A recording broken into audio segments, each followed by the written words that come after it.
Boleh nampak slide Ana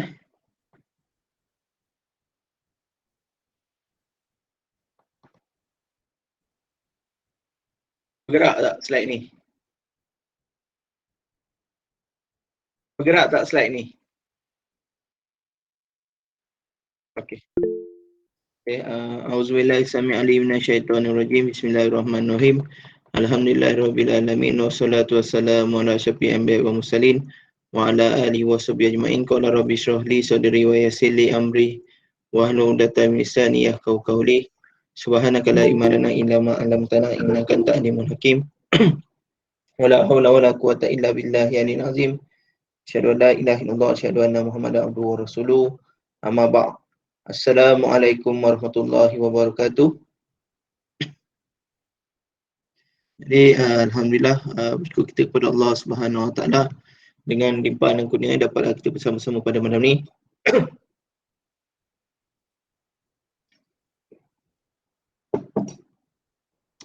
Selawat dan salam ke atas junjungan besar kita Nabi Muhammad sallallahu alaihi wasallam, sahabat-sahabatnya, pengikut-pengikut sahabat mereka yang mulia mereka dari masa ke semasa hingga hari kiamat. Terlebih dahulu Ana mengucapkan jazakallah khairan katsira kepada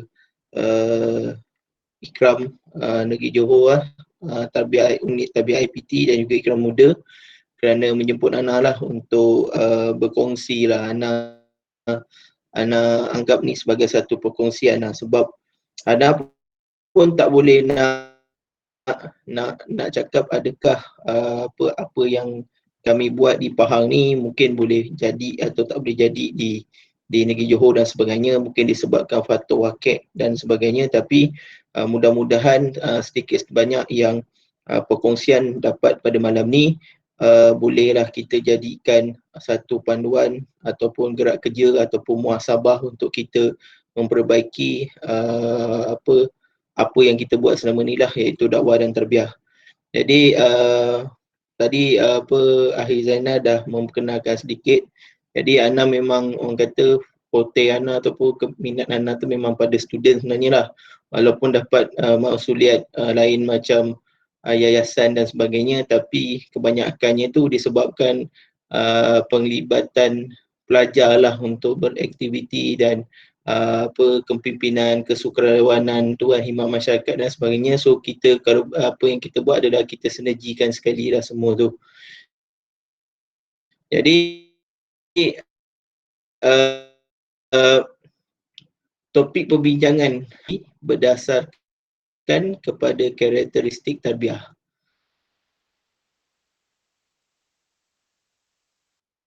So mungkin kita nampak sekarang ni COVID dengan isu online dan sebagainya, mungkin kita punya kekuatan dakwah kita tu tidak berjalan seperti yang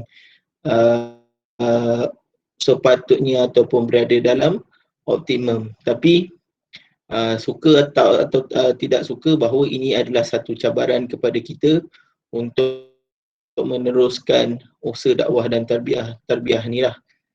And then bagaimana langkah praktikal yang harus dilakukan lah untuk melahirkan generasi, sebab IPT ni adalah satu tempat yang paling subur. Kemudian akan datang setiap batch demi batch, sebab setiap tahun akan datang generasi baru.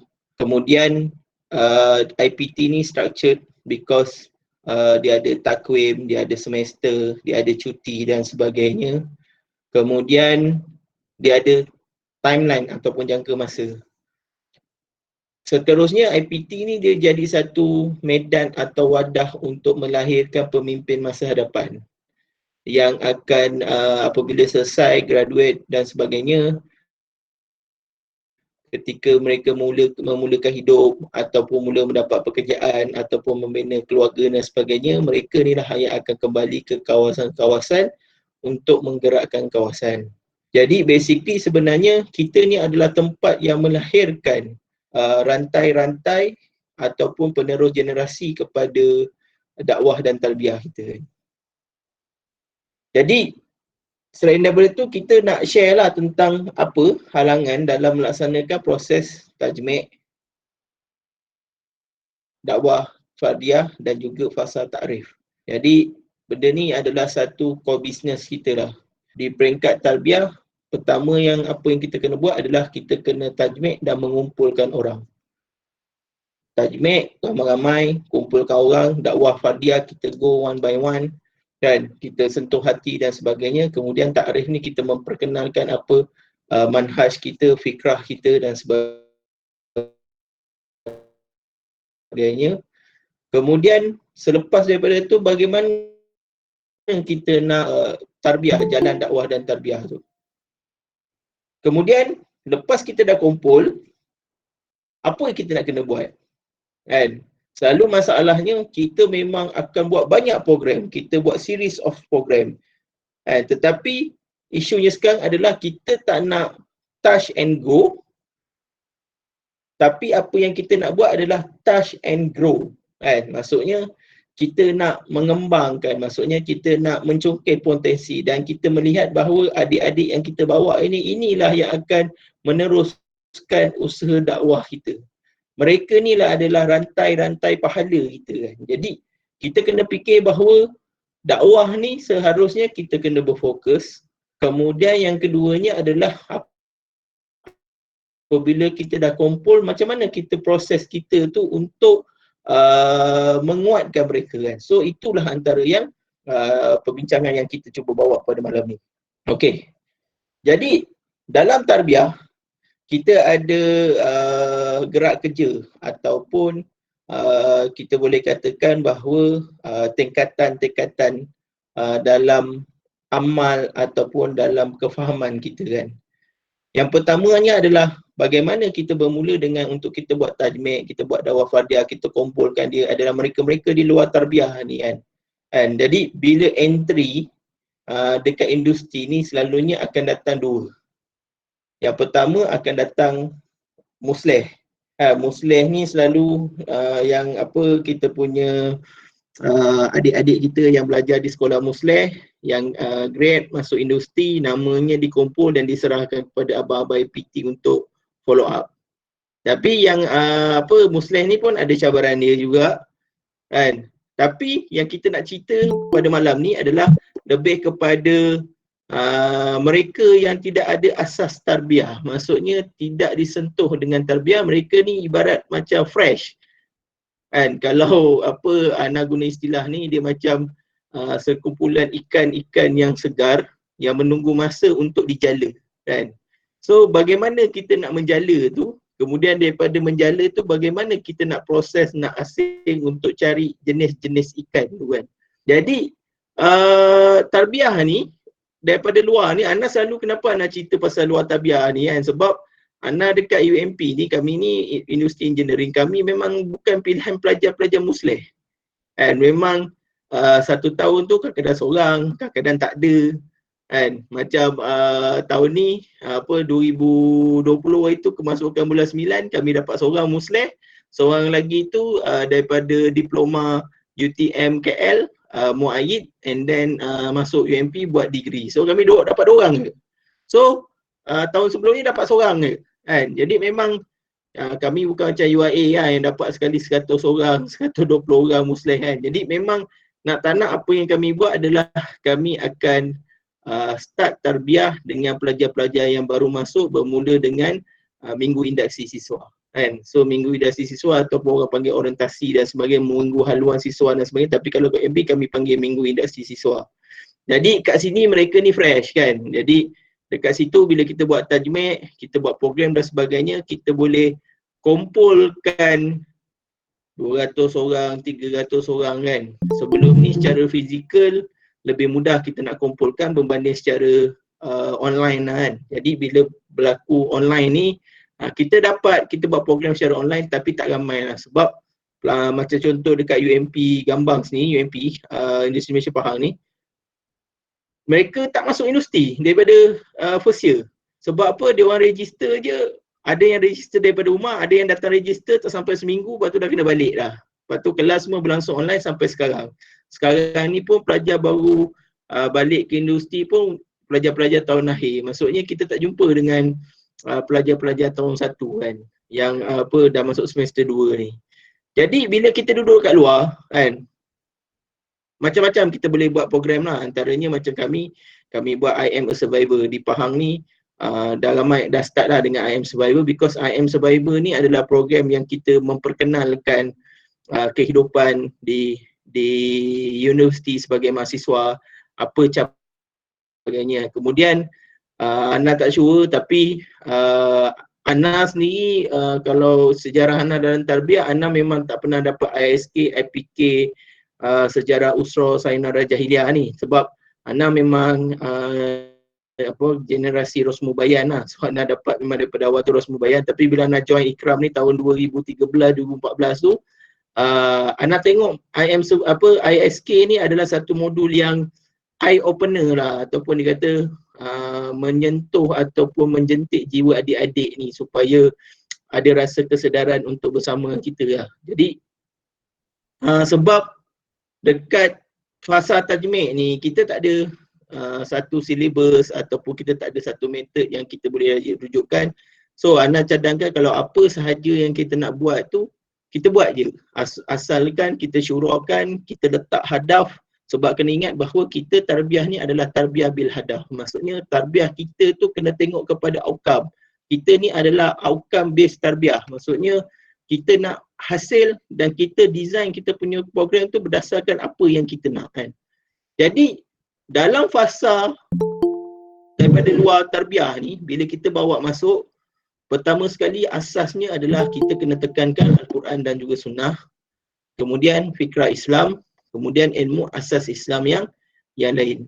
Jadi tingkatan-tingkatannya juga perlulah bermula dengan memahami asas fikrah Islam.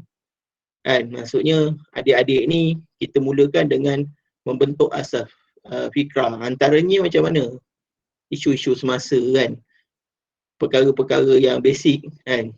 Kemudian barulah bila kita tengok adik ni dah konsisten dengan kita selepas setahun, 1 tahun setengah, masuk semester 3, barulah kita start dengan memahami asas dakwah. Kemudian pada tahun 2 tu barulah kita boleh memahami asas amal jama'i. Tapi sepanjang perjalanan tu kita dah train, kita dah coach dan kita jadi mentor pada adik-adik ni untuk dia mengikuti setiap tingkatan-tingkatan dalam tarbiyah tu. Kan? Jadi kalau kita tengok dalam peta perkembangan pelajar kan, dia punya pergerakan tu kita kena kena back to basic ataupun back to fundamental lah, iaitu kita kena ingat balik 3T kan. Jadi 3T ni apa kan? Iaitu ta'arif, takwin dan juga tanfiz kan.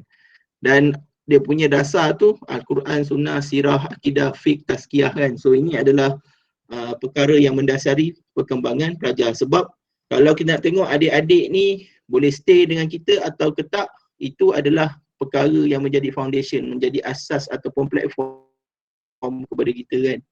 Jadi apabila dalam fasa tajmid ataupun ta'rif memperkenalkan dakwah dan tabiat kepada mereka, perkara yang utama adalah kita menceritakan tentang wakil umat Islam kita sekarang ni kan. Mungkin tak perlu cerita tentang isu-isu nasional, tapi kita cerita isu yang dekat universiti. Apa yang berlaku pelajar-pelajar universiti, apa kejala sosial, penyalahgunaan data, terlibat dengan MLM, tak fokus belajar dan sebagainya kan. Kemudian bagi diorang merasai masalah-masalah umat, pengenalan Islam yang sepatutnya difahami. Contohnya Islam, kita boleh, sebab apa kalau macam Ana lah, kalau Ana jumpa pelajar-pelajar dekat universiti ni, majoritinya memang tak boleh membaca Al-Quran kan.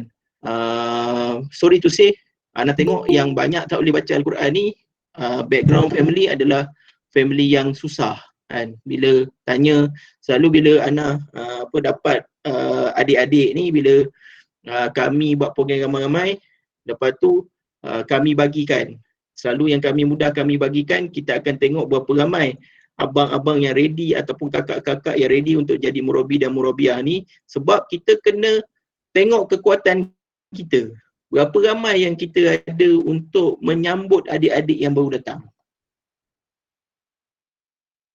kan. Jadi selalunya kalau katakan kita tengok-tengok ada 10 orang, so 10 orang selalunya kita akan letak adik yang murabi junior akan pairing dengan yang senior. So mungkin kalau ada 10 dia boleh buat 5 halakah. So satu halakah mungkin kita letak 6 ke 7 orang. So kita boleh dapat 35 ke 50 orang untuk ni. Mana yang boleh bawa seorang boleh bawa 5 orang, dia bawa seorang. Kalau mana yang tak boleh, dia akan pairing dengan yang murabi-murabi baru kan. So daripada situ bila kita dapat nama, kita follow up. Apa yang kita buat adalah kita akan susun kecenderungan. Selalunya paling mudah kita akan susun ikut course kan. Kimia, awam, civil kan, macam tu kan. Jadi itu antara yang benda. Dan selalu kita akan tengok adalah dari segi basic membaca Al-Quran ni lah. Selalunya kita akan start dengan surah Al-Baqarah, kita bagi 2-3 ayat seorang, kat situ kita boleh check kualiti bacaan Al-Quran ni lah. Sebab kita boleh tahu kalau basic bacaan Al-Quran ni, kita boleh anggap dia punya background dia tu macam mana kan. Dia punya selalu kalau anak akan tanya adik-beradik apa orang, anak nombor berapa, mak ayah tu kerja apa kan. Kemudian sekolah dia tu sekolah apa kan. Selalu dapat this all basic information, kita boleh agak lah adik-adik kita yang kita dapat ni macam mana kan. Kemudian bila kita naik kepada fasa yang seterusnya adalah fasa takwin. Kita letak tarbiyah, kita konsisten dengan tarbiyah, kita buat takwin. Pertama, pembinaan dalam semua aspek, soft skill, fikrah asasi, asasi syar'i, pelaksanaan asasi sebagai Muslim, akidah, akhlak dan ibadah, pembinaan sebagai pekerja Islam, kan, memperkenalkan muasafat tarbiyah, kan, kemudian pembinaan sebagai pekerja Islam mengikut erti dakwah, fiqh dakwah, melaksanakan dakwah mengikut mafhum torik kita kan, dan mula menjalani latihan sebagai dai dan membawa orang lain. Kita suruh dia buat tajmid, kita suruh dia follow up kan, dan sebagainya kan. Kemudian fasa seterusnya fasa tanfiz, pelaksanaan sebagai nukabah yang serius, latihan sebagai kiadah dalam tulab, latihan keterlibatan dalam organisasi dan perancangan yang besar, dan pendedahan kepada isu-isu jemaah kan. Jadi kalau kita buat yang ni takwim yang untuk batch yang lepas lah, yang masuk pada bulan 10 hari tu kan, register. Jadi apa yang kita buat timeline selama 2 tahun kan. 2 tahun lebih kurang 4 semester. Target kita bila kita tajmid dia sebagai Rawatul Am, lepas 2 tahun nak masuk tahun 3 tu kita boleh tas'id dia kepada muaid dan dia menjadi ahli ikram kan. Kita mahu perkenalkan kepada jemaah. So kita ada 2 tahun untuk kita proses ataupun kita tajmid, membina kadir-kadir dakwah ni kan. Jadi kalau kita tengok setiap fasa tu dia ada hadaf dia. Kalau fasa ta'rif, pengenalan ni, apa yang kita buat, pertamanya kita nak memecahkan kesedaran. Kita nak review Islam ni betul ke yang kita tengok kan. Sebab kita kena beritahu dekat dia bahawa bila dia masuk industri ni adalah sebenarnya masuk industri ni bukan dapat degree. Degree ke diploma itu tak menjamin rezeki, tidak menjamin kehidupan yang selesa. Tetapi kita masuk industri ni sebenarnya untuk belajar hidup. Belajar hidup untuk menjadi manusia. So kita kena bagi kesedaran untuk dia tinggalkan apa yang dekat rumah tu kan. Dia tak boleh salahkan mak ayah dia tak hantar sekolah agama ke, menyebabkan dia tak erti mengaji dan sebagainya, sebab dekat industri lah tempat untuk dia belajar. Kalau dia tak biasa solat, dekat industri lah dia belajar solat. Kalau dulu dia pakai seluar pendek, dekat industri lah dia belajar untuk menutup aurat. Kalau dulu dia tak jaga solat, dekat industri lah dia belajar solat. Dan paling penting, kalau dulu dia tak erti baca Al-Quran, dekat industri lah dia belajar Al-Quran. Kan? Sebab kita kena cerita kat dia orang bahawa kalau kita tengok lah kan, generasi kita yang baca Al-Quran ni, somehow label-label abang-abang kita, profesor-profesor pun ada yang tak boleh membaca Al-Quran dengan baik. Jadi kita kena beritahu dekat dia orang bahawa dekat industri lah tempat di mana dia orang untuk belajar untuk masa hadapan kan. Jadi itu antara yang boleh kita buat. Jadi tajuk cadangannya ISK kan. ISK ni ini sejarah kita. Mungkin ada yang pernah dengar, ada mungkin yang tak pernah dengar. Ataupun boleh saja guna apa-apa kan. Shift your paradigm, open your eyes kan. Jadi sebenarnya benda-benda ni adalah nak bagi catchy dan sebagainya kan. IPK dan sebagainya kan. Kemudian kita masukkan dengan program-program dasar-dasar Islam, dekati Al-Quran, surah-surah lazim kan. diceritakan dalam bentuk yang menyedarkan kan.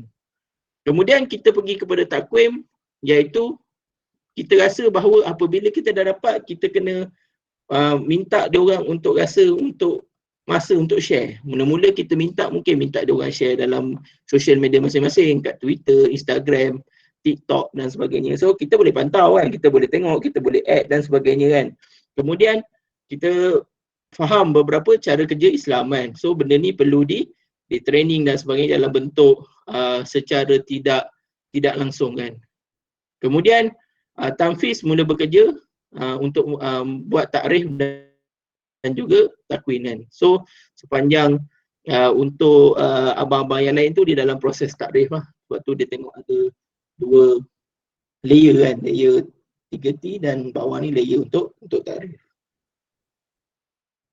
Okey, jadi flow amal kita pertama Rabtul Am, kita kena target Rabtul Am dengan buat tajmid. Tajmid ni pelbagai cara tapi matlamatnya mengumpulkan. Kalau pandai main bola, bawa main bola. Pandai main rugby, bawa main rugby. Kan? Macam sekarang ni lagi kan, semua game kan. Jadi Ana pun setakat ni Ana tak tahu macam mana nak tajmid dengan game sebab kita orang pun tak pernah buat tajmid dengan game lagi. Tapi Ana dengar macam tempat-tempat lain ada yang buat tajmid dengan game.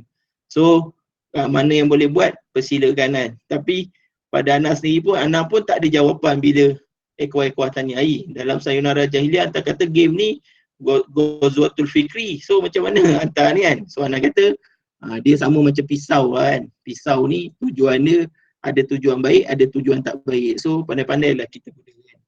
Kemudian seterusnya apabila dah dalam tajmid, kita dah kumpulkan dia. Daripada situ kita buat program-program umum, kita tengok ramai tak ramai yang datang, dan daripada ramai tak ramai itu kemudian kita susun kepada beberapa grup halakah. Dan beberapa grup halakah ni terpulang sama ada abang-abang nak bawa ataupun kita nak bagi adik-adik yang baru-baru jadi murabi, muaid dan sebagainya, boleh buat pairing system dan sebagainya. Kemudian adik-adik tu akan jadi penggerak kan, iaitu masa jadi penggerak ni kita kena bina murabi-murabi kita, kena buat daurah penurunan bahan, kena buat penguasaan bahan, likok murabi kena berjalan, kita kena follow up adik-adik ni bawa tak usrah-usrah, follow up ke tak usrah-usrah yang diorang buat tu betul ke usrah, bukan usrah sekadar 20 minit jumpa dekat kedai makan dan sebagainya, kat kafe, dekat kantin dan sebagainya kan. So yang tu kita kena tengok. Jadi apa tujuan Rabtul Am? Pertama, memperkenalkan fikrah kita, menarik memasuki tarbiyah kita jika mampu kan. Sebab kita kena ingat sepanjang perjalanan tu bukan semua orang ni boleh jadi murabi kan. Ada yang boleh jadi pembantu, ada yang seronok bila pergi panjat-panjat gunung, time mukayam dan sebagainya kan. Jadi kita kena tengok. Bahkan sampai sekarang ni kami masih ada grup alumni DNT kan. Alumni DNT ni kami add semua yang pernah ikut tarbiyah kan. Sama ada dia masih dengan Ikram ke tak masih dalam Ikram, tapi dia ada dalam grup tu. Jadi bila ada program-program umum, program-program online sekarang ni, yang kita ajak dia orang join sekali kan. Tapi sekarang ni dia orang lah antara yang penyumbang-penyumbang kita sebab dia orang ni dah bekerja kan. Jadi bila kita buat iftar, ada yang sponsor iftar hari ni bagi 150, bagi 200 untuk sponsor 20-30 orang untuk iftar kan. Jadi itu yang kita Rabtul Am ni, walaupun dia tak ikut tarbiyah, dia tak jadi murabi, jangan sisihkan dia orang. Dan dia orang ni sebenarnya bila dah kerja, dia orang ni ada rasa nak bersama dengan kebaikan, tapi mungkinlah dia orang segan, malu sebab dulu masa zaman student usrah hilang apa semua kan. So kita boleh layan dia, tak ada masalah kan. Kemudian mengekalkan menjadi penyokong jika tidak memasuki tarbiyah kan. So itu dia punya matlamat. Kemudian bagaimana kita untuk merencana dakwah fardiah, iaitu tajmid. Pertamanya minggu 1 ni sebelum kita nak masuk semester tu ataupun bila berdapat dengan adik-adik, pertama sekali kita kena muhasabah lah. Kita kena start dengan diri kita, kena tingkatkan mutaba'ah, kena buat program-program, kita kena buat camp, kena buat perkambungan muharrik dan sebagainya kan. So kita buat takwim, kita susun berapa orang murabi, mutarabi kan. Jadi kita kena mula dengan diri kita. Kemudian bila masuk minggu kedua, yang ni kalau katakan kita tak ada program secara umum yang besar-besaran, kita bolehlah pergi ke kolej ziarah kan, selalunya kita akan masuk melalui kolej kediaman lah, fellow ke, abang-abang postgraduate ke, senior-senior ke, hantar flyers ke apa kan, ataupun ajak iftar, buat program iftar umum dekat surau kolej kediaman dan sebagainya kan. Jadi kat situ sembang-sembang boleh jumpa orang. Time minggu idasi siswa tu dia orang semua wajib pergi masjid kan. So kita pun pergilah masjid kan. Jadi kita tengoklah mana-mana yang rajin nak jadi imam, yang nak jadi bilal lah, kita buat lepas habis tu kita boleh sembang-sembang dengan dia kan. So itu antara yang kita boleh buat. Kemudian minggu ketiga pemilihan target mad'u, pelajar baru bahagi ikut kelompok. Minggu keempat mendekati, berkenalan secara lebih rapat, mendalam dan cari persamaan. Minggu kelima banyak berjumpa dan sentiasa berbincang, mencari jalan untuk meningkatkan kapasiti ilmu. Jadi cabaran 2020-2021 ni pertamanya memang meningkatkan Rabatul Am, sebab Rabatul Am kita tu online kan. So kita pun tak berapa kenal, kita tahu nama dan sebagainya, tapi banyak kita bincang kita jumpa pun sekadar program online, kita tak ada sentuhan hati dan fizikal kan. Kemudian yang keduanya adalah kekalangan murabi dan mutarabi baru yang masih belum biasa dengan manhaj 2020 kan. So anak tak sure macam mana antum dekat sana, dah ada daurah manhaj ke kan. Kemudian ini antara program yang kami buat lah semasa PKP. PKP ni maksudnya daripada bulan 6, bulan 7 tahun lepas lah. Cuma rezeki kami kat Pahang antara bulan 9 sampai bulan 11 tu kami tak ada kes COVID, iaitu kami kekal zon hijau. Tak silap Ana, lebih kurang dalam 69 hari, 70 hari kami tak ada kes COVID.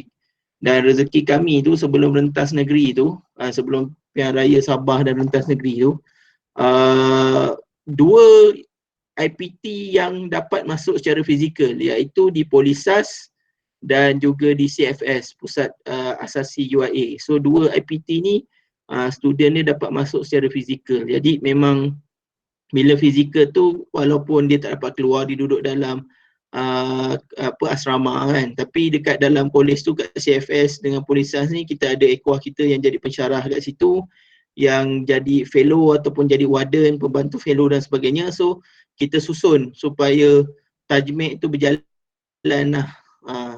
Jadi diorang dapatlah buat program dekat tepi pantai dan sebagainya lah.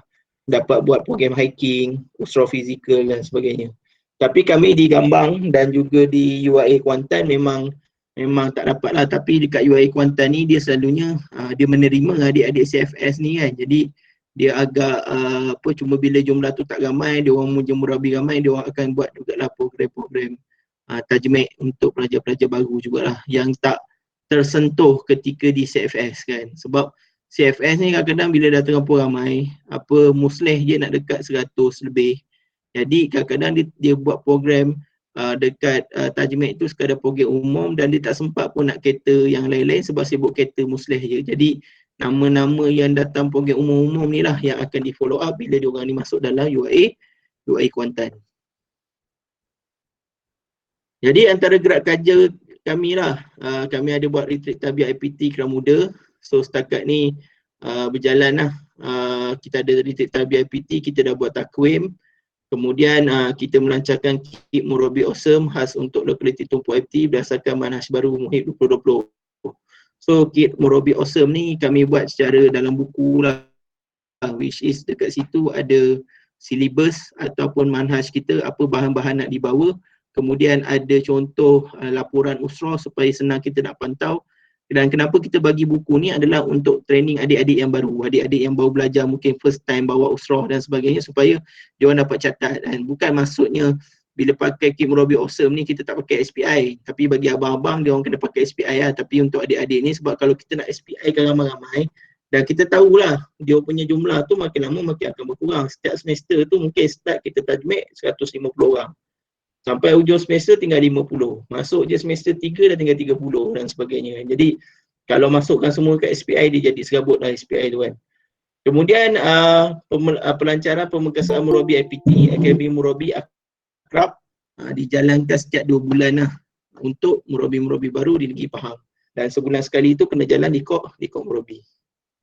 So ini antara program yang kami jalankan lah, yang ramai ni sebab Polisas dia dapat dapat masuk secara fizikal. So dia orang pergi buat program kat Lehra ni sampai 3 bas. Kan? Lepas tu sekarang ni dia orang punya usrah untuk RA ni lebih kurang ada 20. Kan? Sebab memang ramai dia orang ni, sebab semua duduk dalam asrama. Lepas tu dia punya pengetua warden kolej dia pun equah kita dan sebagainya. So memang dia dah jadi macam program rasmi untuk kolej kediaman lah, usrah ni kan. Tapi dia orang tak paksa. Kan, 20 usrah tu lebih kurang dalam 200 lebih tu adalah mungkin dalam 20% daripada jumlah keseluruhan pelajar-pelajar dekat Polisas lah kan. And then kita masuk minggu induksi siswa. Kalau kat UMP tu kita buat minggu induksi siswa tu kita buat slot sampai 3 kali. Dan kali pertama tu kita masuk dalam slot rasmi minggu induksi siswa, dan kebanyakan daripada ekor-ekor kami ni bergiat dalam Persatuan Alumni UMP. Jadi Persatuan Alumni UMP ni setiap tahun akan dapat slot untuk bersama dengan adik-adik first year yang baru masuk. Jadi selalunya kami akan conquer lah minggu induksi siswa ni under Persatuan Alumni UMP supaya kami dapat slot bersama dengan adik-adik. Jadi bila buat program secara fizikal induksi siswa tu lebih seronok. Sebab apa? Bila dalam minggu induksi siswa, walaupun program itu tidak diwajibkan, tetapi kita selalu yang akan datang tu dalam 200 ke 300 orang. Tapi kalau macam online itu ada yang dengar lebih kurang dalam 200 lebih lah lebih kurang. Kemudian kami buat yang ni siri ketiga kan. Kami menonjolkan tokoh lah, which is kita bawa alumni yang baru grad, yang first class degree, kemudian dapat anugerah pelajaran di convocation, dan juga bekas pemimpin pelajar lah, perwakilan kolej kediaman. So selalunya kita bagi abang-abang yang bakal ditonjolkan ni adalah mereka yang akan bawa usrah. So bila abang ni dia orang dah nampak muka-muka dia, jadi bila dia orang nak contact follow up, adik-adik tu dia tak resistant lah, maksudnya dia tidak mengelak, dia seronok untuk bersama-sama orang yang rasa nak bersama dengan dia kan. Kemudian kita ada program bersama ni lah, Ahwat buat dekat dekat UIA Kuantan, buat Ahwat gathering, ta'aruf, sharing bahasini, tazkirah, intro to harmony kan. Kemudian ada program lain yang berjalan, yang ni program bersama Saifuddin Rehan daripada UIA Gombak. Yang ni kami buat masa pelancaran bengkel tabiat IPT Pahang tu, kita buat muzakarah tu kita panggil. Yang ni kita buat program bersama abang-abang lah, abang-abang yang ada dekat industri yang tak balik kampung kan. Jadi abang-abang ni lah yang jadi yang akan follow up adik-adik yang baru ni. Kemudian yang ni yang kita buat lah, forum IM Survivor ni bersama Persatuan Alumni UMP untuk adik-adik yang baru ni. So kami ada buat siri forum lah, kami bagi isu akademik, time management, kemudian financial dan juga social challenge lah. Ni Keep Morobe Awesome. Lepas tu ada series of online kan, sisters, brothers kan. Yang ni dekat CFS UIA lah untuk welcoming adik-adik yang baru ni. Kemudian ada buat program movie time kan, dia buat dekat TV Room Zahrawi kan. Yang ni sebab dia orang ada fizikal kan. Lepas tu ada buat program hiking. Yang ni Getah 3 itu untuk penggerak-penggerak IPT ni. Rezeki masa kami buat perkambungan muharik tu, ni perkambungan muharik, dakwah fardiyah ni. So kat sini kami bawa calon-calon yang nak jadi muayyid, yang bakal bawa adik-adik first year ni, kami buat program dan sebagainya. Kemudian rezeki masa tu sebab Dr. Daniel datang ke Kuantan, jadi dapat ambil masa dia lah, sebab dia hari Ahad tu dia free. Lepas tu flight dia pula tu pukul 7 malam, jadi dia ada masa free, so kita bawa dia untuk bersama dengan adik-adik kita lah. Yang ni retreat tabiat IPT tu yang kita buat tu kan. Yang ni ada buat tabung prihatin. Lepas tu kat UIA pun ada buat IM Survivor kan. Jadi UIA Kuantan ni dia banyak bahasa Inggeris kan. Jadi dia panggil brother sister kan. Dia punya tajuk pun catchy, be a great agile and future ready student, financial student, dilemma kan, stress management, time management, study and activism kan. So ni semua pensyarah-pensyarah lah, abang-abang yang menjadi pensyarah dan juga membawa tarbiyah IPT lah. Kemudian forum bersama dengan seniors Harmoni. So ini antara program yang dirancangkan selama 3 hari di UIA Kuantan. Yang ni kami buat program ni lah bersama Dr. Daniel. Yang ni iftar mingguan. Kami sempat buat iftar mingguan pada bulan 9 sampai bulan 11 tu, lebih kurang dalam 12 minggu jugalah. Pada masa yang sama juga kita buat fizikal. Siapa yang ada kat college kita buat fizikal, mana yang tak ada tu kita masih lagi buat secara online. Ini program lain lah. Yang ni program Akrab 2.0. Kita buat program ni ada untuk murabi-murabi baru. Kita ada buat 4 slot. Pembentangan progres resolusi Akrab 1.0, agenda usra, tajuk tentang apa nak buat dalam usra, penurunan bahan manhaj, macam mana nak mentadabbur surah juzuk 30, 3 kulan. Kemudian memahami psikologi objek dakwah. So yang ni semua abang-abang kita. Yang ni adalah program-program yang kita buat secara bersiri. Setiap minggu kita ada program iftar. Mana yang ada tu kita buat secara fizikal, mana yang tak ada tu kita buat secara online lah. Dan kita susun lah, antara yang kita buat tu adalah kita buat hadis 40. Ni program-program lah, which is abang-abang lah yang bagi.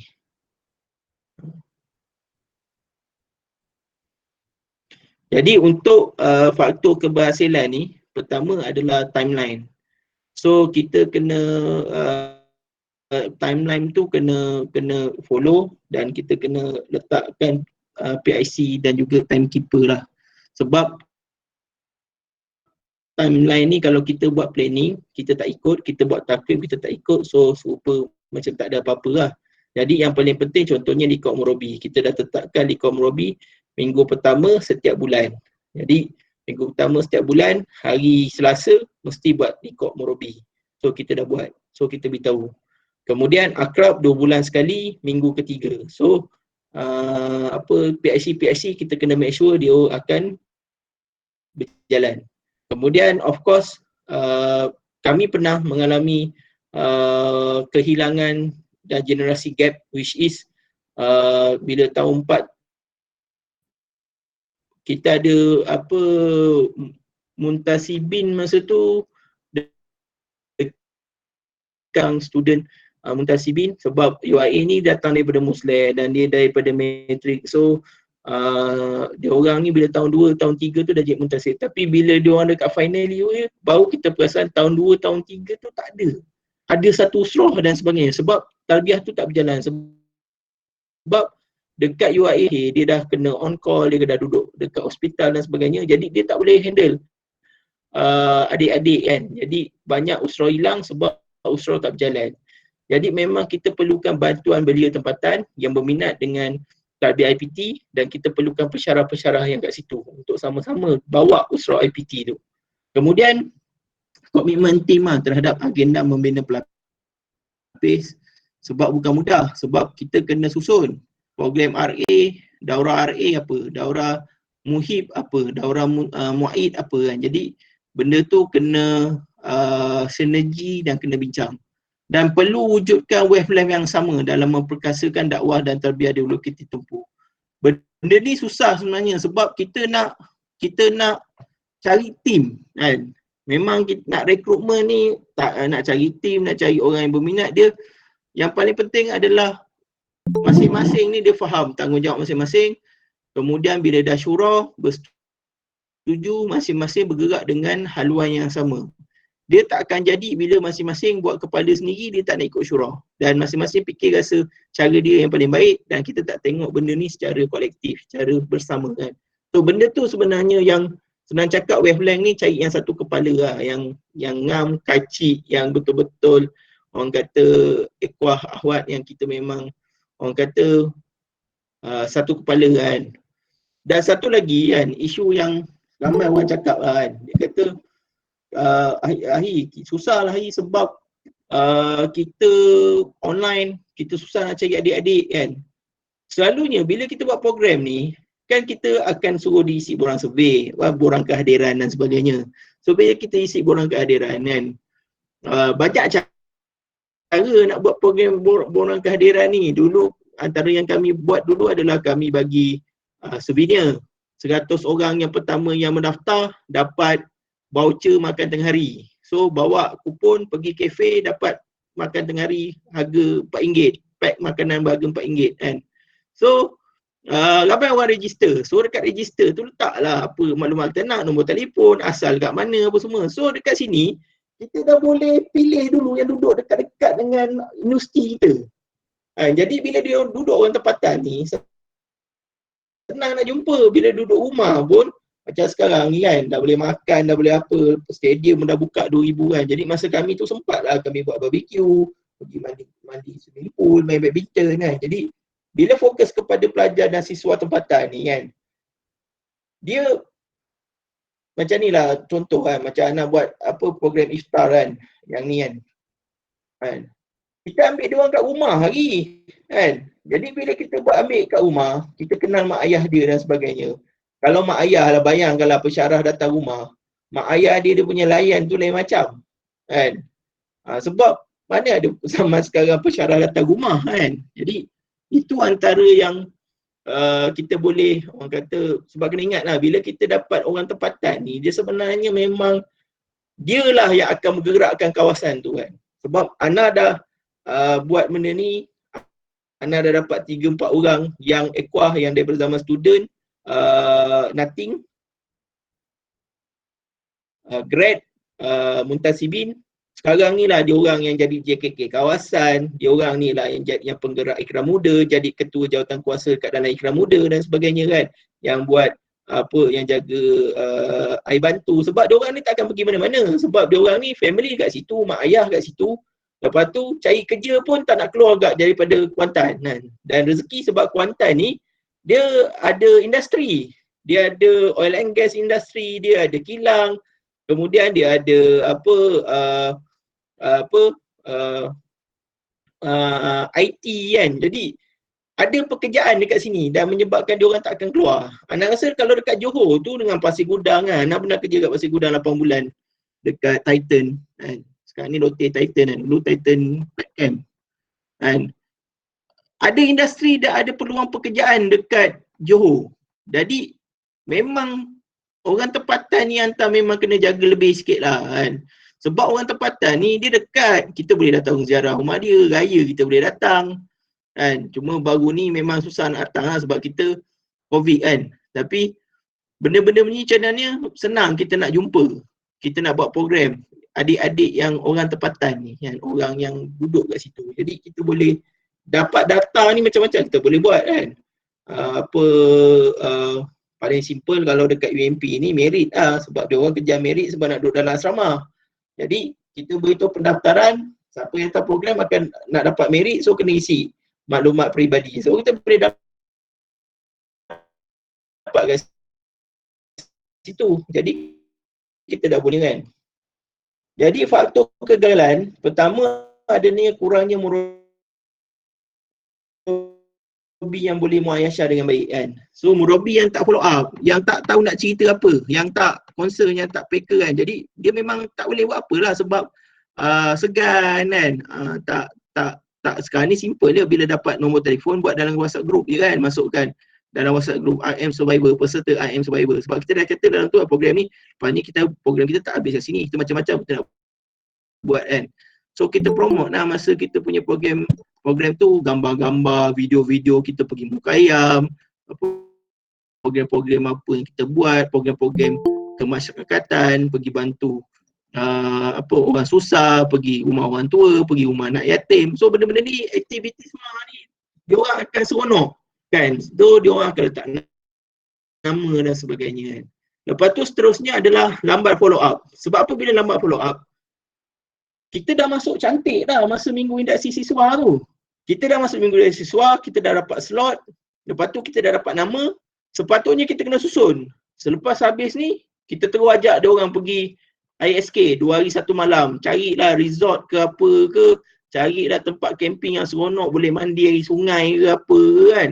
So kumpulkan 30-40 orang bagi ISK 2 hari 2 malam ke 2 hari 1 malam kan. So lepas ISK itu habis tu, terus ajak datang iftar. Ataupun ajak main futsal, buat pertandingan futsal antara pelajar-pelajar first year. So follow up ni kena susun. Sebab tu Ana rasa benda ni sebelum start nak tajmid, sebulan sebelum budak student baru masuk tu, kita dah kena susun siapa yang nak tajmid, siapa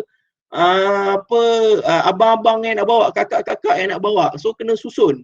Program follow up tu awal minggu tu sebab kita tahu masuk minggu ketiga, satu kelas dah start. Yang keduanya kelab-kelab lain pun dah sibuk buat rekrutmen. Jadi sebelum kelab-kelab lain masuk buat rekrutmen, make sure kita masuk dulu. Jadi itu antara yang kita kena buat. Wallahu a'lam bishawab. Ini untuk presentation Ana lah untuk malam ni. Kemudian Ana nak share Excel lah, Excel file.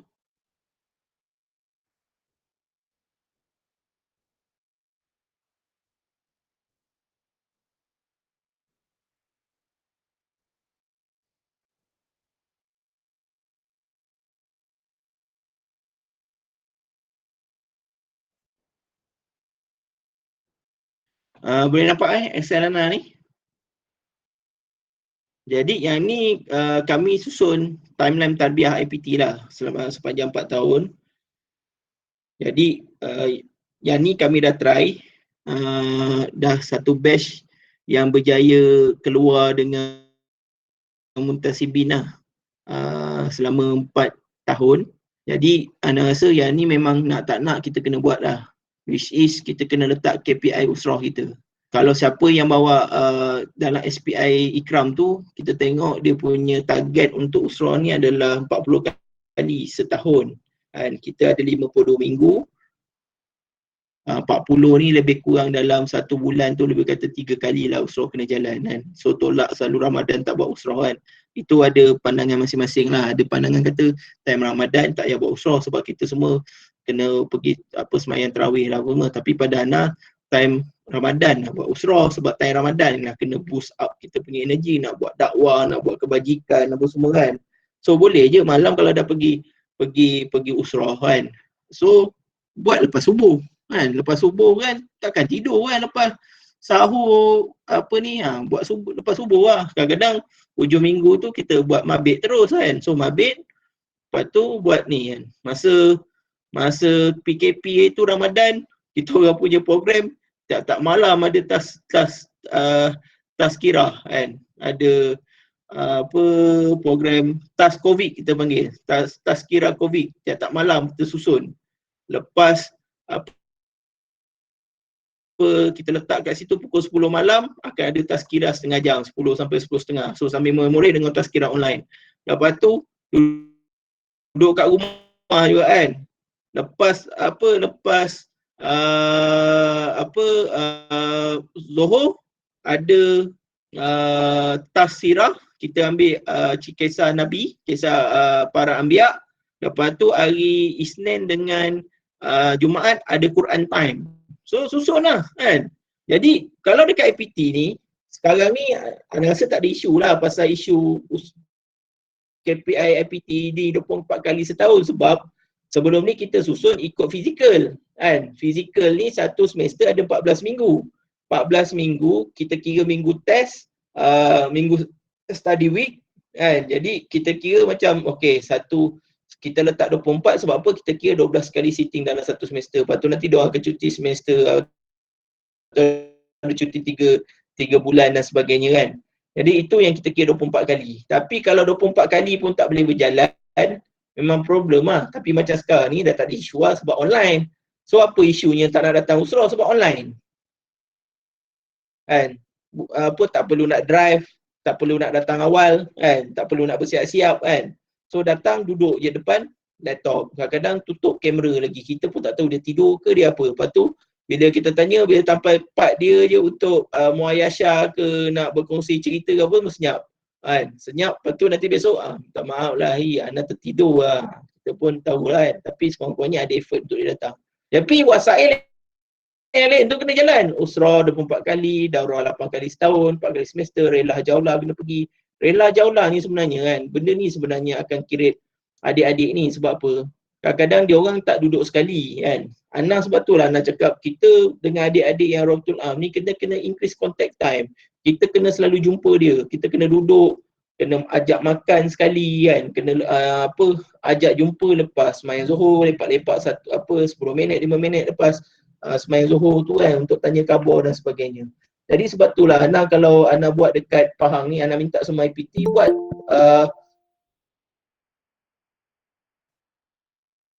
iftar setiap minggu. Kenapa Ana kata iftar setiap minggu? Sebab time tu lah nak jumpa kan. Jadi usrah mingguan tu berjalan seperti biasa.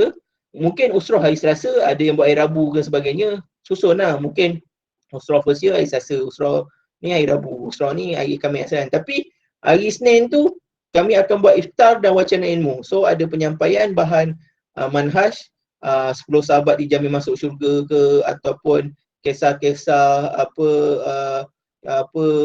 apa isteri-isteri Nabi ke kan, anak Nabi kan, yang boleh jadikan contoh Saidina Khadijah ke Aisyah ke untuk akhwat dan sebagainya, ataupun ada yang guna setiap Jumaat buat wisdom, Friday wisdom, lelaki sembahyang Jumaat, akhwat yang perempuan buat Friday wisdom setiap Jumaat.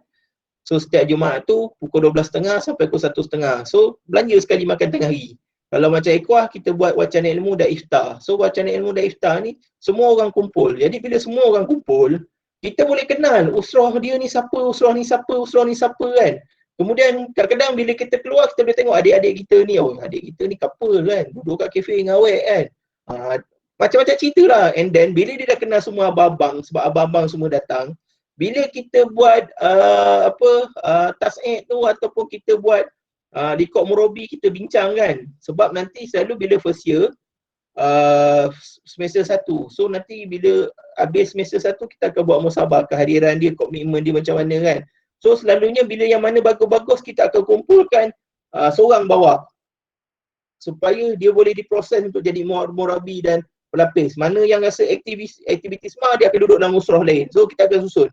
Jadi dia orang tak rasa yang, selalu kan bila pecah usrah ni, susun usrah, dia orang akan rasa macam, kenapa aku kena susun usrah kan? Aku ni kena buang ke? Aku ni disisihkan ke kan? Lepas tu aku tak kenal nakib tu. Tapi kalau dah nakib ni lepak sekali, buka puasa sekali, makan setalam dengan dia, bila dia tukar usrah pun dia tak rasa yang benda tu bukan satu hukuman ke, kasta ke apa kan. Jadi benda tu berlangsung secara natural. Itu antara yang kita boleh buat lah. Itu yang lain, mabit Katibah Muqayyam ni, sekarang ni dah macam-macam norma baru, ada mabit online dan sebagainya kan. And then timeline tarbiyah. So kita boleh susun macam ni, sebab senang kita susun by semester, peringkat-peringkat yang kita nak capai. Kemudian kita boleh letak target outcome, berapa orang, selalunya kita akan tengok dia akan hilang dan sebagainya.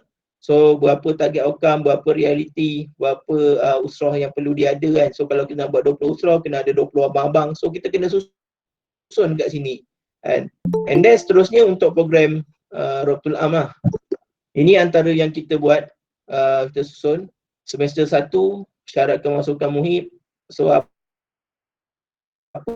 yang kita nak, tarbiyah melalui sistem tarbiyah ikram, diyakini sejahtera dan telah mendaftar sebagai ikram jika sesuai. Selalunya tak ah. Kami selalu bila diorang nak naik muayyid, baru kami offer jadi ahli ikram. Selepas selesai 7 tingkatan dakwah fardiyah Syekh Mustafa Masyur, kami buat macam tu lah selalu.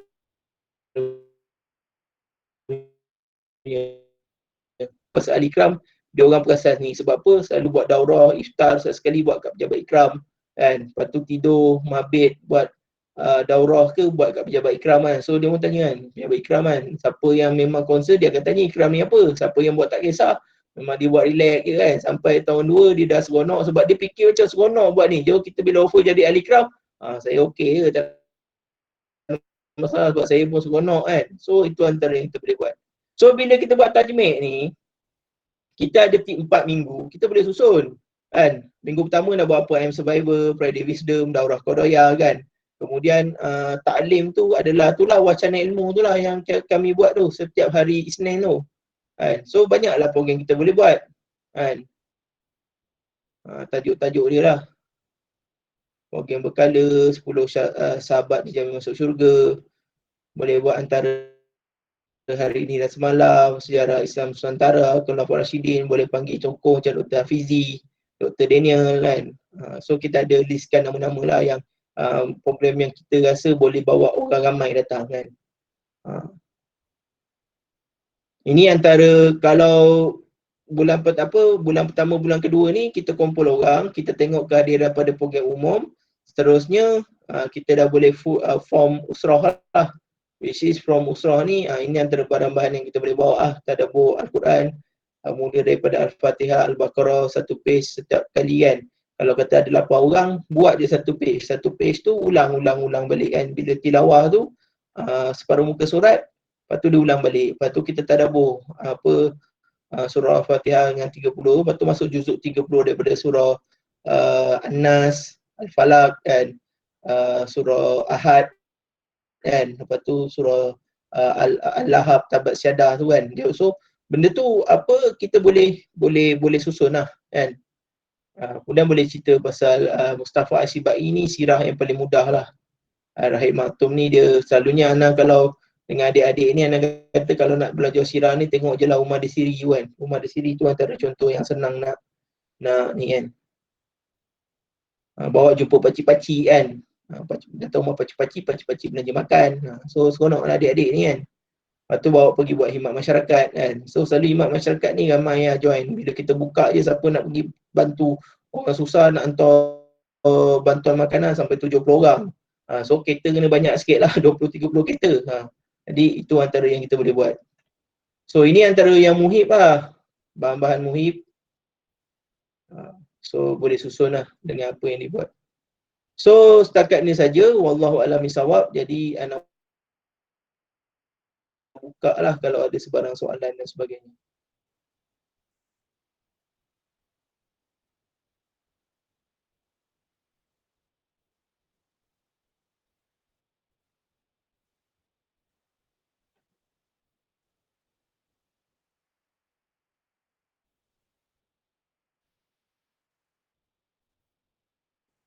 Serahkan semula kepada fungsi majlis lah.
Boleh insyaAllah. Ana dah bagi kat ni Ahid Zainal.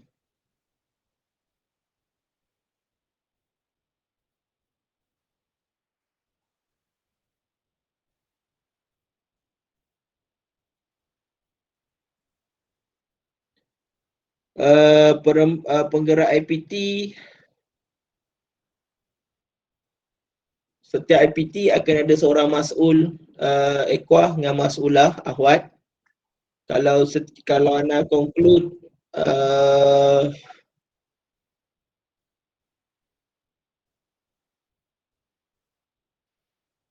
ke 80 orang ada lah.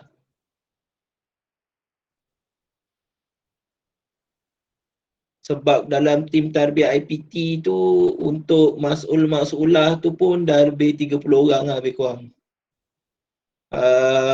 Mas'ul kawasan ada 8 orang, 8 lepas tu ke IPT tu ada 30, lepas tu setiap tu ada lapis-lapis tu 50 ke 60 lah lebih kurang insyaAllah.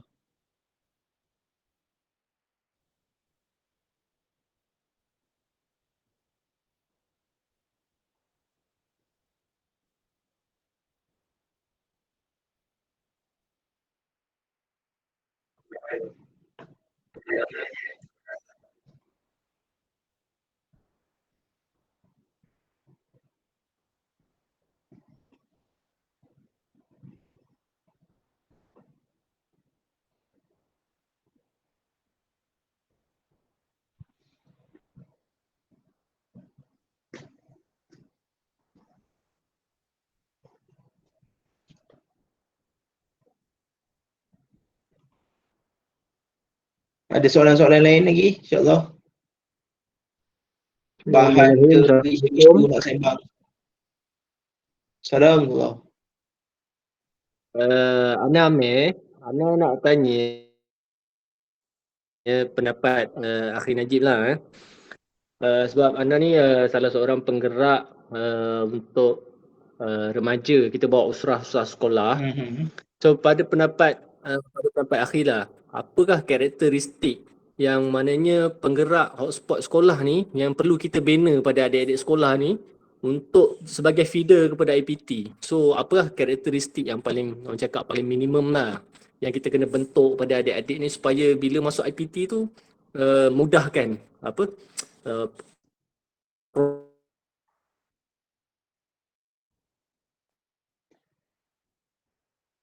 Kalau dari segi ni lah, maksudnya karakteristik adik-adik yang dekat sekolah ni.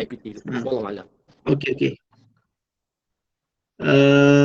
Kalau apa pandangan Ana lah untuk adik-adik kat sekolah ni, sebenarnya satu, kita kena terap kat dia bahawa tarbiyah ni bukan kat sekolah je.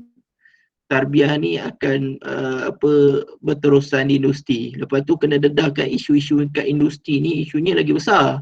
Dekat sekolah ni kan selalunya ada peraturan, ada waktu prep, ada waktu bila nak outing kan, ataupun dia ada peraturan kena pakai baju uniform dan sebagainya. So bila kata dia dekat industri kat sana, orang dah tak kisah dah kita buat apa kan. Selalu dulu Ana ingat lah masa Ana dekat matrik dengan industri, Ustaz Nana, Cikgu Ana ada pesan, dia kata bila masuk industri rajin-rajin nak pergi masjid kan, masuk persatuan dan sebagainya kan. Sebab nanti dekat industri ni macam-macam kan, apa LGBT-nya lah, apa semua kan. Selalunya kita akan dedahkan diri dengan dekat industri ni selalu ada apa. Lepas tu kita bawa lah abang-abang, selalunya kita gunakan alumni sekolah tu kan. Alumni sekolah tu yang duduk yang dah masuk industri untuk datang untuk share dengan dia orang. So bagi kesedaran lah dekat industri ni apa cabaran yang diorang akan hadapi. Seterusnya Ana nampak yang sekarang ni adalah kena bawa abang-abang dekat industri ni untuk datang kat sekolah tu, terutama sekolah-sekolah tempatan ni, contohnya dekat UTM. Kena promote lah UTM supaya orang-orang dekat Johor Bahru ke orang mana daftarlah UTM. Contohnya macam sekarang ni Ana nampak kat Kuantan. So kita orang kena pergilah sekolah-sekolah kat Kuantan ni supaya diorang akan masuk UMP. Jadi itu sebenarnya contohlah Ana cakap Ana main rugby kan. Kita boleh tarik yang player-player rugby ni masuk industri kan supaya register nak kuatkan tim kita. Kenapa kat tarbiyah pun kita tak boleh buat macam tu? Kan? Ketua-ketua, pemimpin-pemimpin leader ni kita kena bawa. Contohlah kan. Kami ingat masa 6-7 tahun lepas kami masuk dekat SEMSAS, sekolah sains. Sekolah sains ni, tapi itulah benda ni berlaku pada Patan, tapi mana-mana pun boleh sebab ada pakcik-pakcik kata kalau kita masuk kat sekolah asrama ni dia orang akan pergi overseas, dia orang akan pergi tempat-tempat lain dan sebagainya, dia tak pergi ke industri tempatan. Tapi benda ni sebenarnya kan rezeki tau, sebab bila kita buat kerja ni kita tak tahu masa akan datang, tiba-tiba dia balik, dia pergi overseas, dia balik bekerja kat tempatan. Lepas tu dia cerita dengan kita kan, bang saya dulu Presiden Badar SEMSAS, Badar ke Pak Im ke, Badan Agama dan Dakwah, dia panggil Persatuan, anak lu kat MSF panggil Pak Im, Persatuan Agama Islam Aktab kan. Saya dulu Badar, dulu abang-abang ni yang masuk kan, masuk sekolah, abang-abang tu dah jadi pensyarah dekat UAE, jadi doktor kan, balik semula kat Kuantan. Kuantan ni sebab ramai subur ni, sebab ramai balik kan yang kerja SEMSAS, belajar kat SEMSAS, belajar kat UAE, jadi doktor dekat UAE kan, buat master, buat kepakaran kat hospital UAE, HTA.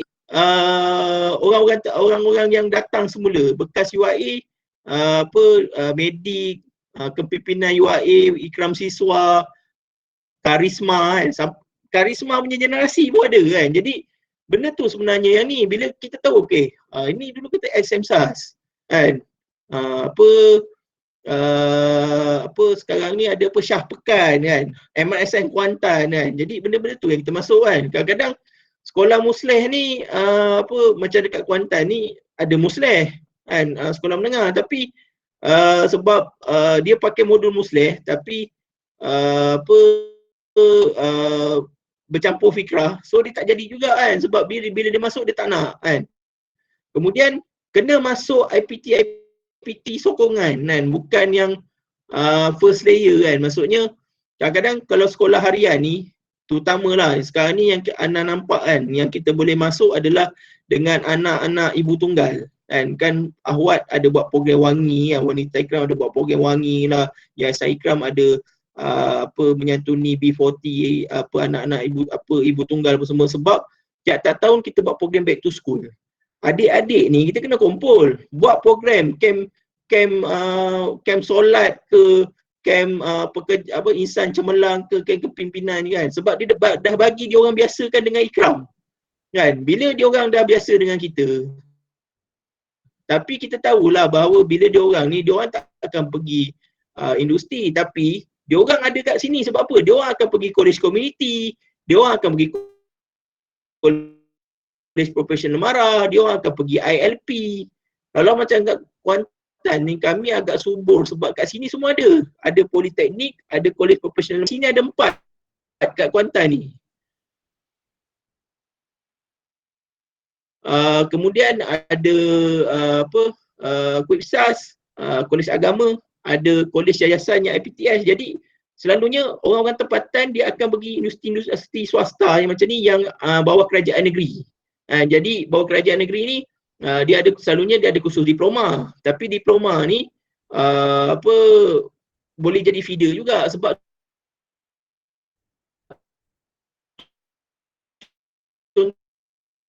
contoh macam Kuipsas dengan UCYP kan, dulu UCYP ni Kolej Yayasan Pahang KYP kan.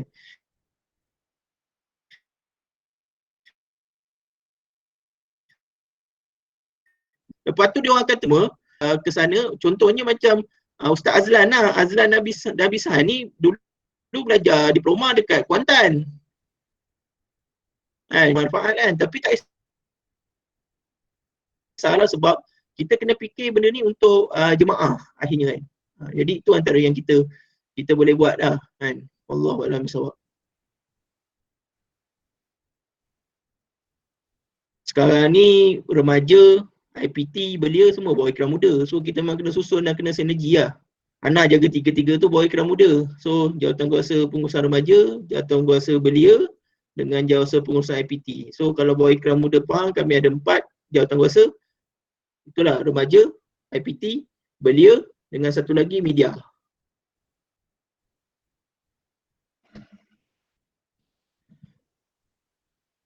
Program tajmik belia. Bowling, bola sepak, memancing. Ana selalu kan, Ana cakap dengan ekor kita kan, ada bagi bila nak buat terbawi nama Mukayam kan, Ana kata buat Mukayam, Mustawalas kan, sebab Ana kata time ni lah nak jumpa dengan semua range kan. Kalau Mukayam ni kalau ikut marhalah, selalu kita takkan jumpa yang bawah-bawah ni kan. Lepas tu kalau nak pakai mahalah ni macam selalu jadi perdebatan. Ana cakap kita Ikram Muda buat je eksplorasi Kenyir, pergi sewa houseboat tu 40 orang. Memang balik tu memang grup tu hidup lah kan. Even grup pemuda Pahang ni asalnya kami buat program rekreasi lah. Program rekreasi, add orang dalam tu. Dalam grup tu ada 200 lebih orang kan. So itulah sebenarnya feeder kita.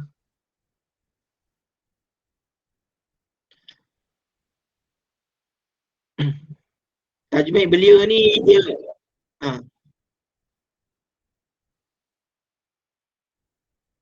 tak, macam tajmik belia ni, kita tak boleh buat dia macam IPT tau. IPT ni tiap-tiap minggu boleh buat program. Tajmik belia ni dia kena secara natural. Maksudnya pergi minum-minum kan, sembang-sembang. Dulu kami ada program dipanggil Sembang Sate. Sembang Sate ni selalu ada orang sponsor lah. Contohnya kalau kita target 30 orang, so dalam 300 cucuk sate kan. So sambil apa ada sate, ada kopi, teh kan. Lepas tu makan sate sambil dengar talk kan pasal kewangan lah, pasal financial. Sekarang ni kan banyak isu kewangan pasal macam mana nak buka kedai dekat Shopee. Itu antara program-program yang kita boleh buat tajmid belia lah. Lepas tu satu lagi yang nak tengok yang ramai bila kita buka program sukarelawan, contohnya banjir, macam nak mengecat kan, mengecat PDK ke kan. PDK ni pusat dalam komuniti untuk OKU kan. So program macam ni ramai orang akan register kan. Time tu lah kita, dia sama juga follow up tu penting lah.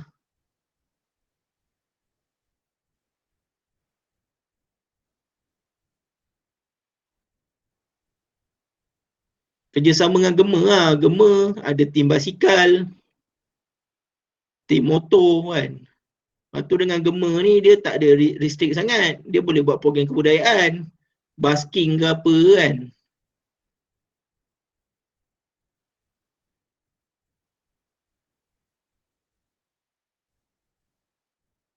Ada soalan lagi insyaAllah?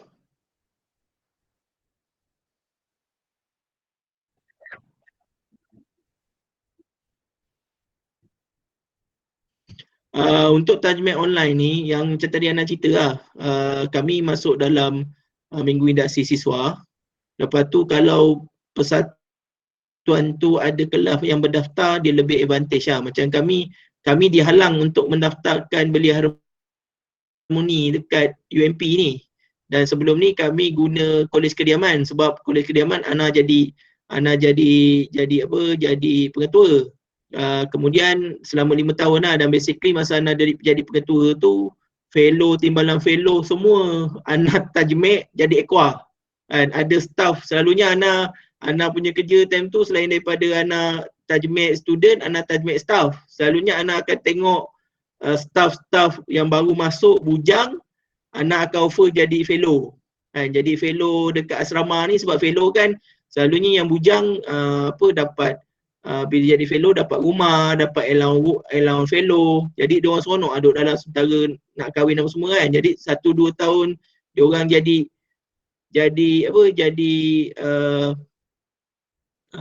staff fellow tu. So sempat lah, even ada yang nak tajmid tu staff, and then di staff ni dia okey,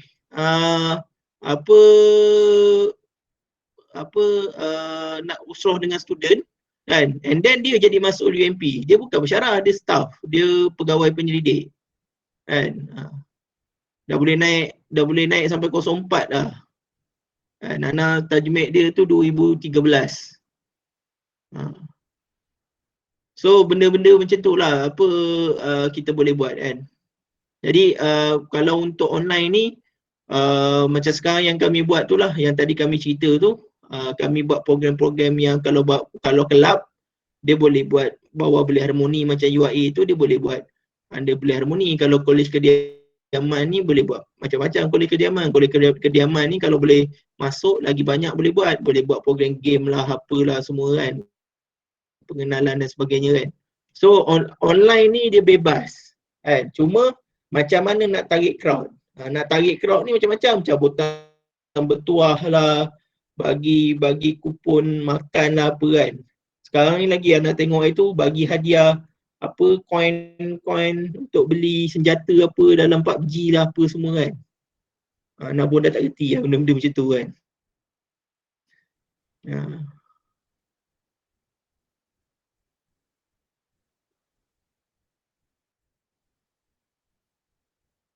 Tapi tu Ana cakap lah, bila hantar tajmid online, hantar lepas dapat nama tu, hantar sorting lah nama-nama orang tempatan. Orang Johor Bahru, orang Pasir Gudang, yang within kita punya range yang kita boleh jumpa. Lebih mudah sebenarnya. Sekarang ni sebab kita tak boleh rentas negeri apa semua kan. Rentas daerah dah boleh. Kalau dulu rentas daerah tak boleh, memang orang Kuantan je lah.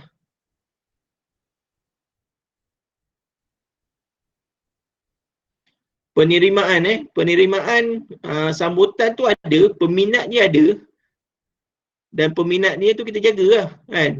Kalau nak kata dapat mass yang ramai-ramai tu memang kurang lah, dan sangat kurang dan sangat susah.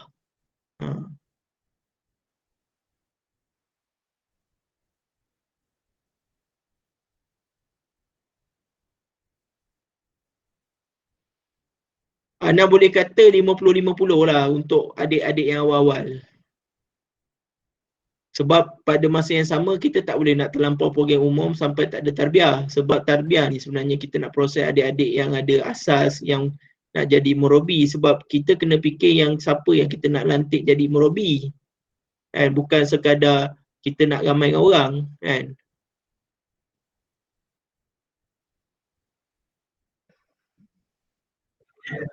Boleh.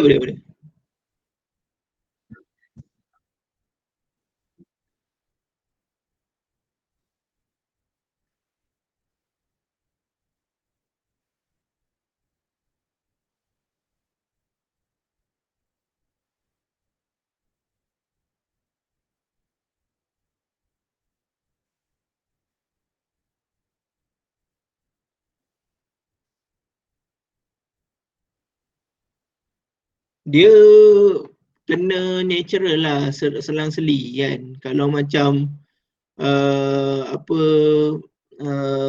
untuk tarik tu, contohlah macam kat Pahang ni kami ada buat grup celik wang. So bila celik wang ni kan, selain daripada kita cerita pasal kewangan apa semua tu, masuk kan lah. Antara yang nak terima kasih dekat apa Johor adalah satu hari satu hadis tu. Satu hari satu hadis tu kan, kalau orang allergic dengan ikram, dia potong bawah nama ikram tu, kita tahu lah tu ikram punya lah satu hari satu hadis tu kan. Sampai grup Rabbi Ana pun ada satu hari satu hadis juga. Ana memang sengih je lah tengok kan. Tapi benda-benda ni sebenarnya yang orang kata berlangsung secara natural. Kemudian selalunya kita akan start dengan antara bulan yang kita akan rasa rapat adalah Ramadan lah. Sebab Ramadan kita akan buat program iftar, kita ajak pergi iftar kat sekolah kan, iftar Hidayah Center kan. Lepas tu ajak tolong apa, bagi bantuan macam itu. Sebelum ni kan bantuan COVID kan, ramai yang turun yang jadi runner-runner kan. Siap satu hari sebelum apa raya tu, kami siap buat edaran ayam mentah kepada kampung-kampung kan. Ramailah geng-geng belia ni turun. Jadi diorang sebenarnya kan, Ana nampak lah, bila kita kumpulkan diorang tu atas minat, lepas tu gerak kerja yang kedua yang kita boleh buat untuk kumpul diorang yang boleh dapat ramai orang adalah kesukarelawan. Kesukarelawanan ni memang senang orang nak turun. Contoh macam Gema kan, antara program Ana rasa program evergreen Gema ni adalah Save the Food tu. Yang pergi kumpul makanan-makanan tak habis tu, lepas tu hantar pergi rumah kebajikan ke, gelandangan ke, hantar ke industri apa semua. Itu memang Gema punya orang kata dah jadi inilah kan. Lepas tu baru-baru ni sebab Gema ni dia agak baik tau dengan SW Corp. Tak silap Ana tahun lepas kami siap dapat jemputan untuk Liga Super kan. So isunya apa adalah pasal orang buang sampah kan. Jadi buat program untuk kutip sampah tu, tapi dia minta sukarelawan Gema yang handle. Lepas tu bagi apa? Bagi tengok bola free. Ramailah orang seronok nak masuk kan. Tak tahu lah JDT kat sana apa senang tak apa pengurusan, tapi macam kat Pahang ni SW Corp yang handle sampah-sampah apa semua tu. So dia bagi je kita orang masuk kan. Itu antaranya lah. Jadi program-program daripada kesukarelawanan apa semua tu, buat program-program umum kan. Contoh program umum dulu yang kita ada JUS tu, Jom Usrah. JUS tu kita boleh guna balik kan. Bagi nama apa-apa tak kisahlah, tapi matlamatnya kan buat program 2 minggu sekali ke kan, usrah gabungan ke apa kan. So dia orang seronok lah.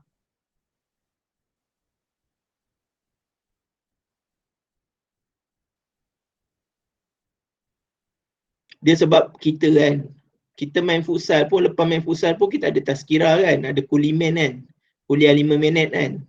Itu sebenarnya benda-benda yang kita boleh masuk kan.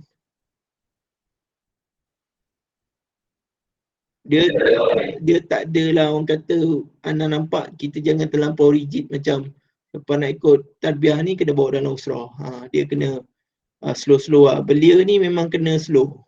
Dia tak boleh macam IPT ni macam tadi Ana cerita kan, minggu pertama kita buat I am survivor dalam minggu beasiswa. Lepas tu minggu kedua tu nama yang kita dapat kita follow up, ajak pergi ISK, ada 34 orang 40 orang. Lepas ISK kita buat iftar, lepas tu form usrah. IPT memang boleh buat macam tu, tapi belia susah sikit. Belia dia kena ada 3-4 program yang relax, santai kan. Macam dulu kami ada buat tapi tak jadi sebab PKP kan. Kami nak buat pesta malam muda-mudi kan. Orang dengar macam pesta malam muda-mudi apa benda kan. Tapi buat kat rumah ikhwah kan. Ada rumah ustaz yang ada kebun kan. Apa buat cadangnya nak buat apa barbecue apa semua kan. Lepas tu ada tazkirah sikit. Lepas tu suraya kan. Soalan ni, kalau pengurusan tertinggi IPT yang allergic dengan ikram, apa pandangan cadangan untuk masuk program? Kami pakai platform lain. Kami pakai Persatuan Alumni UMP. Kami pakai Kolej Kediaman, perwakilan Kolej Kediaman. Memang kami terpaksa berselindung lah.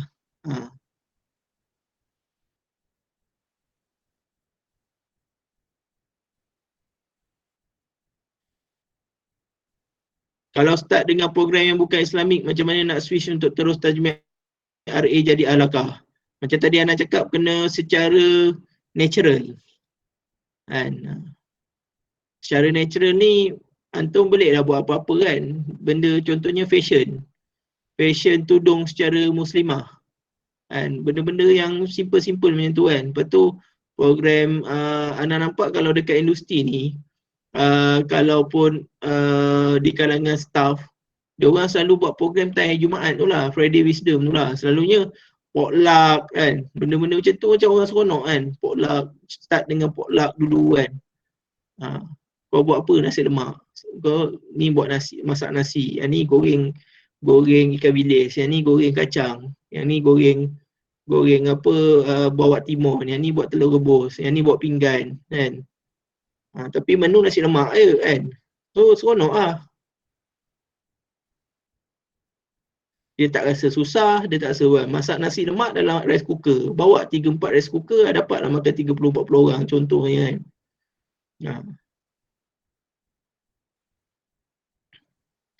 Dia kena natural lah. Pada anak jangan kata okey lepas dah ni kita jadi usrah. Kalau tajmid RA nak jadi usrah dekat IPT,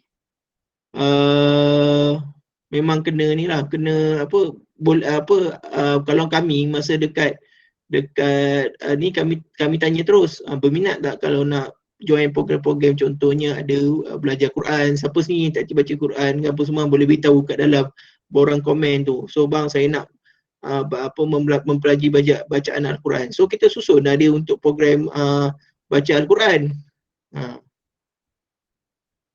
So benda-benda macam tu lah. Akhir macam mana kumpul team members masa ada generation gap? Kalau Ana, masa Ana kumpul member tu memang Ana call seorang-seorang, Ana ajak keluar, Ana sembang dengan dia apa semua. Lepas tu memang buat macam MLM lah. So akhir ni dia cari siapa dia punya team. Akhir ni dia cari dia punya team kan. So daripada situ kami buat. Lepas tu masih ada pakcik-pakcik yang masih seronok dan suka bersama kita. So pakcik-pakcik ni kita kena bagi dia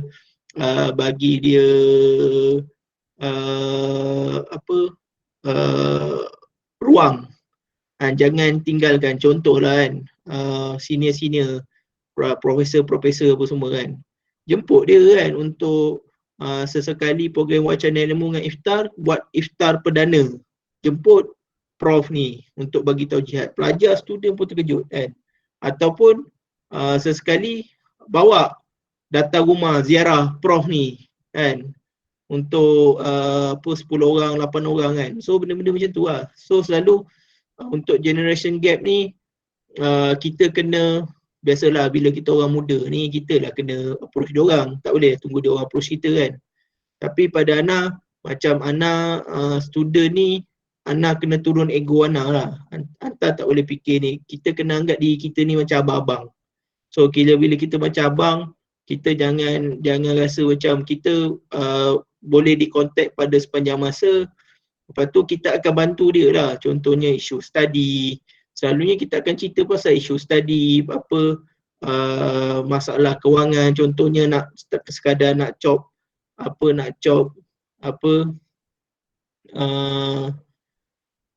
borang PTPTN jadi saksi apa, kita buat lah benda-benda macam tu.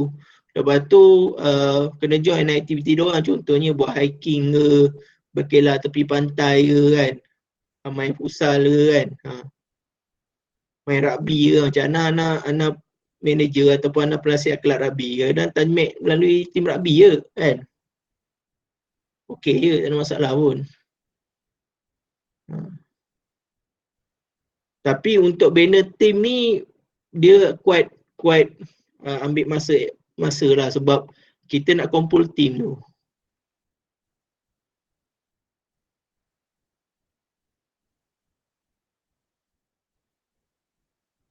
Ada soalan lagi insya-Allah?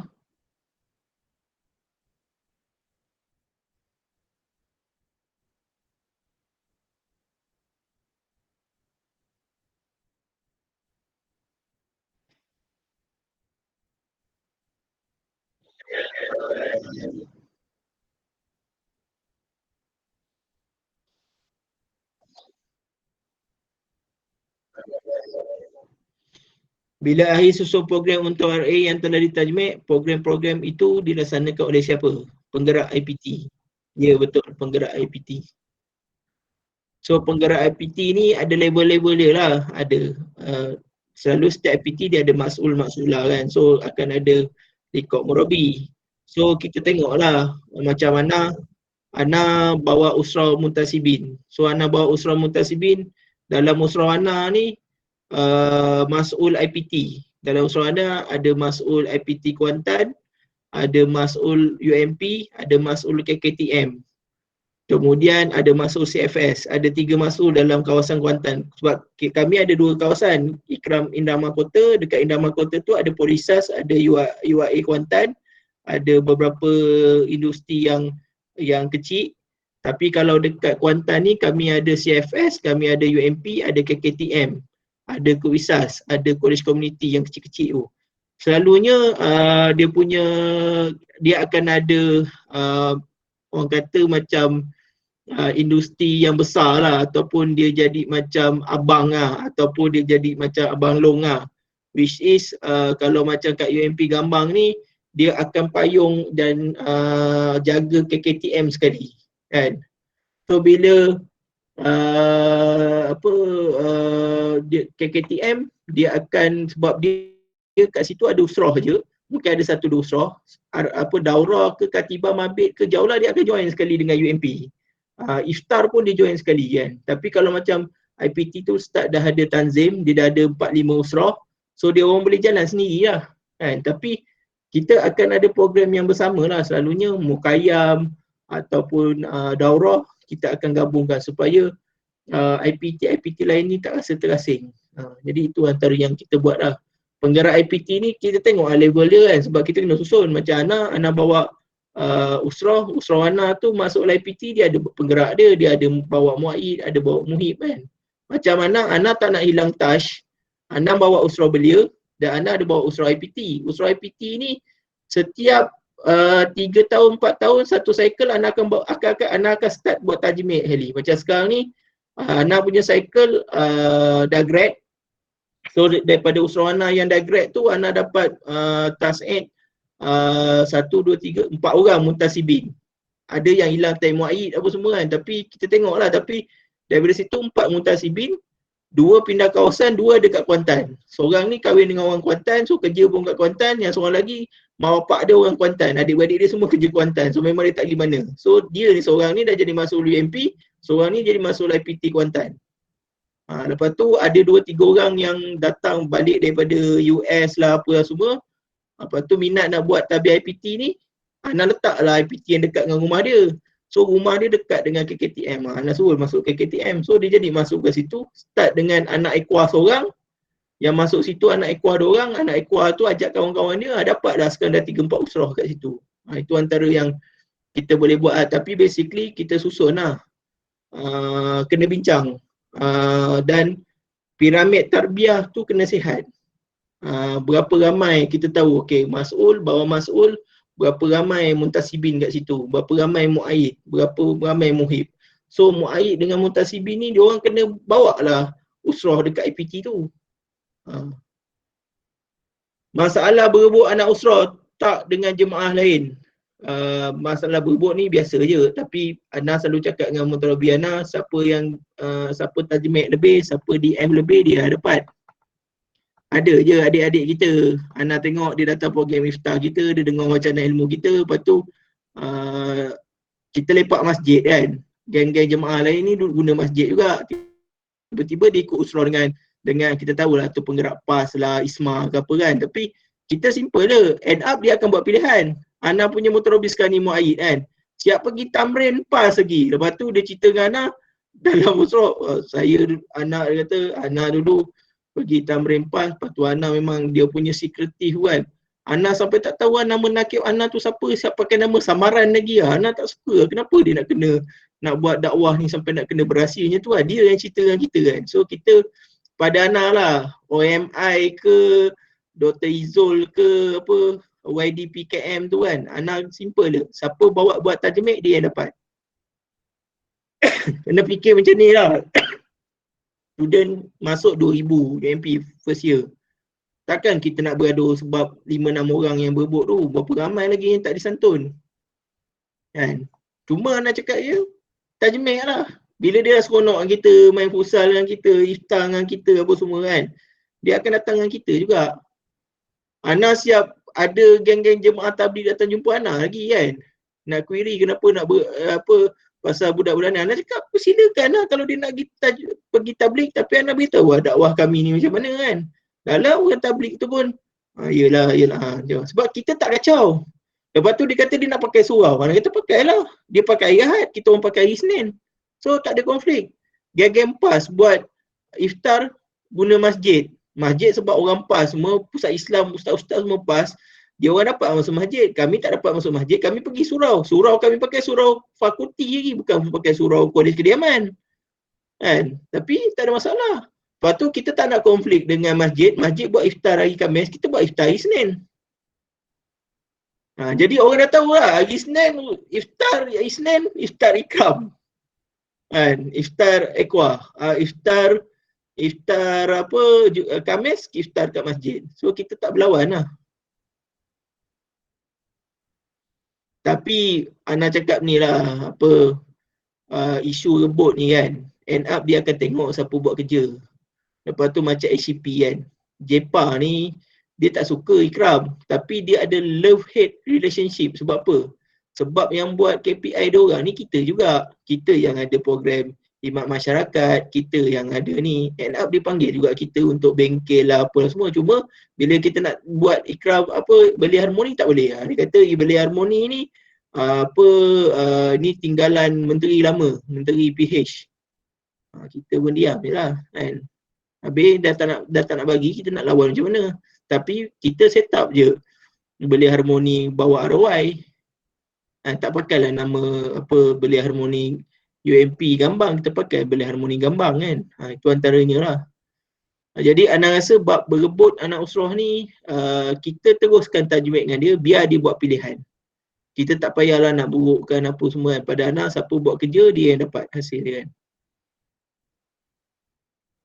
Selain penggerak IPT, ramai tak penggerak dari golongan bekerja di Kuantan yang bukan dari segel IPT dan Dr. UAE. Ya, pengurusi jawatan kuasa mahasiswa IPT adalah usahawan, bukan usahawan dan bukan belajar UAE ke apa. Dia belajar Jepun, lepas tu balik sini, zaujah dia buat master, dia buat bisnes, Dia sekarang ni Ana punya pembantu lah. Ana nama masuk LIPT tapi operational tu Equah tu yang buat. Tu antaranya lah. Lepas tu yang masuk KKTM tu kerja kilang, kerja Felda, freelance. Tapi basically semua datang semua. Kalau yang daripada overseas semua memang tabiah daripada IPT lah kan.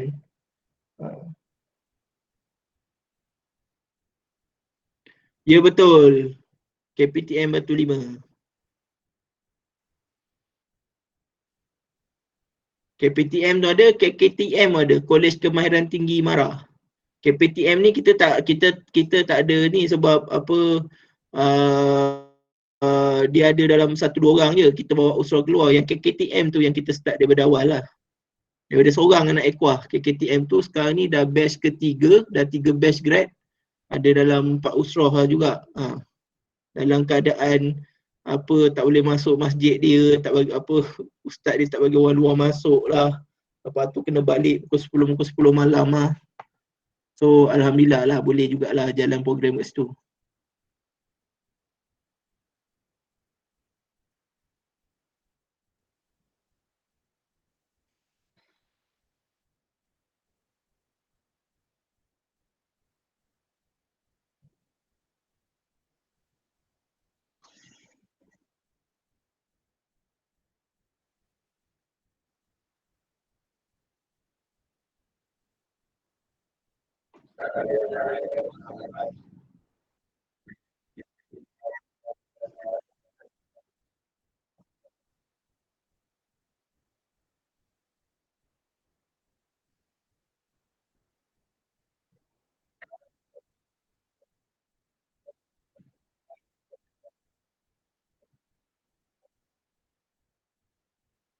Boleh?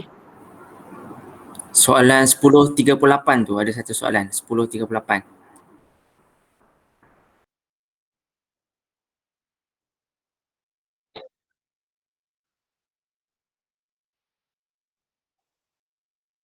Ni ke pengurusan IPT yang allergic dengan ikram ke? Ni dah jawab dah tadi. Okey. Right.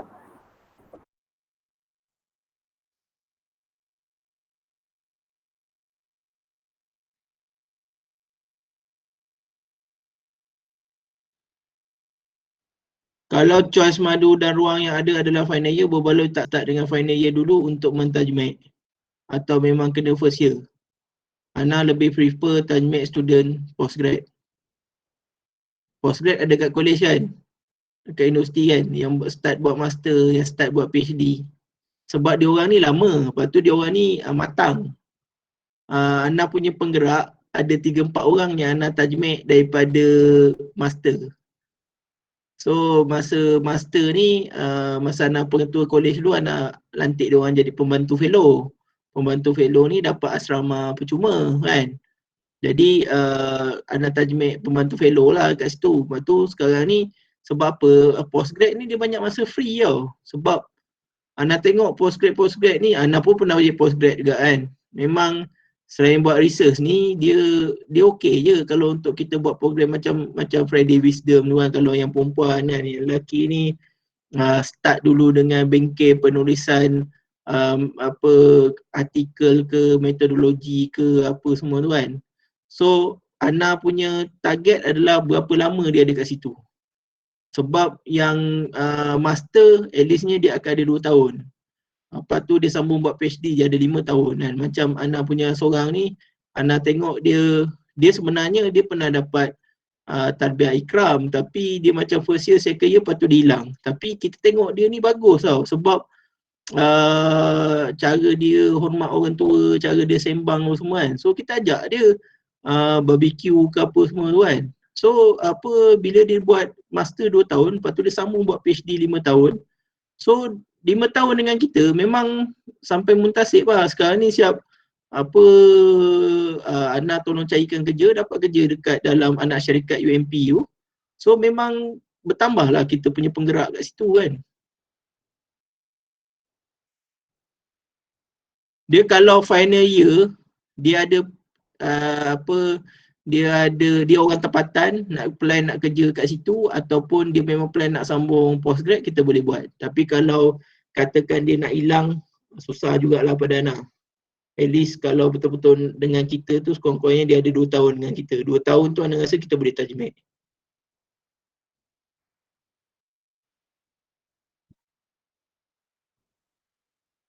Kalau nak jadikan dia sekadar RA dengan aktivis, boleh je. Sebab kalau itu je yang ada 1 tahun, tapi final year ni selalu kan dia akan busy buat apa PSM lah, apa final year project apa semua kan. Jadi macam susah sikit lah dia orang nak bergerak.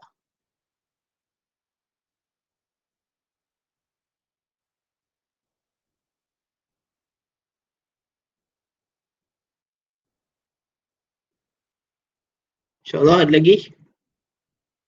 Okay.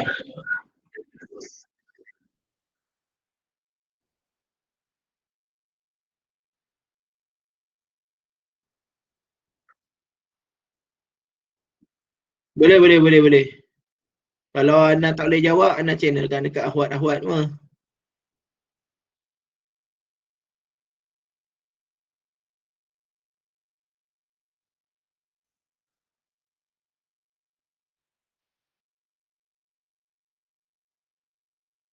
Boleh.